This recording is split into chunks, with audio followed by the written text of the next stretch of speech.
दोस्तों, जब आप असंभव और असमर्थ शब्दों को अपने जीवन के शब्दकोश से निकाल फेंकेंगे तब सफलता स्वयं ही आपके पास खिंची चली जाएगी।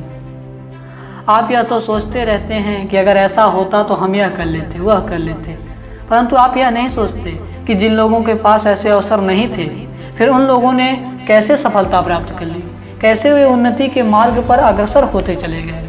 उनके पास न तो सहयोगी मित्र थे, न धन था, न कोई अवसर था, न कोई प्रभाव था और न ही कोई सिफारिश थी, फिर भी वे ऊंचे उठे। ऐसे लोगों के पास आत्मविश्वास था। उन्होंने मार्ग की बाधाओं को उठाकर दूर फेंक दिया और शारीरिक दुर्बलता या अपंगता की उन्होंने कभी परवाह नहीं की।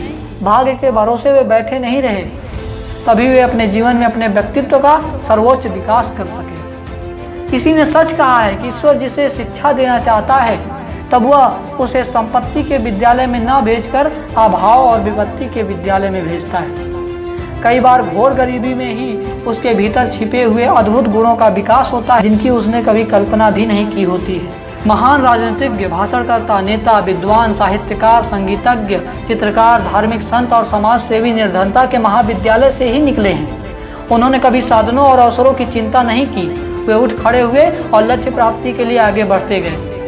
जो महान लोग हुए वे भाग्यवादी घरों में पैदा नहीं हुए थे। वे उन निर्धन परिवारों से आए थे जिनके पास न तो अवसर थे और न ही साधन थे। Fulton, Michael, Faraday, Whitney, Harvey, वेल आदि इसके उदाहरण हैं।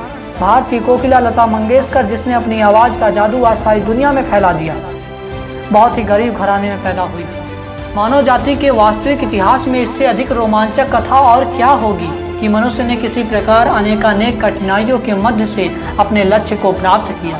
वे कहाँ से चले और कहाँ पहुँचे। उन्होंने धैर्यपूर्वक संघर्ष किया, आभाओं को झेला, बाधाओं को दूर किया और विजय प्राप्त की। निरंतर संघर्ष करते करते वे महान बने। साधारण सी योग्यता से उन्होंने कार्य प्रारंभ किया और अनुभव करते करते अपने लक्ष्य तक पहुँचे। उनके पास निश्चित उद्देश्य था और अटल इच्छा शक्ति थी। या आपको कैसा लगेगा कि एक व्यक्ति उन सभी परिस्थितियों से संघर्ष करता है जो उसे नीचे गिराने का प्रयत्न करती है, फिर भी वह अचल और अटल खड़ा है।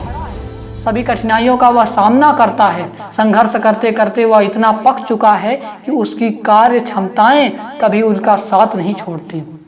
वह अपने पौरुष का प्रदर्शन करता है। वह बता देता है कि परिस्थितियां भले ही उसे प्रभावित करें, लेकिन वह उसका दास कभी नहीं बन सकता। इस प्रकार के व्यक्ति की विकास गति को रोकने का सामर्थ्य किसी भाग्यवादी परिस्थिति में नहीं होता है।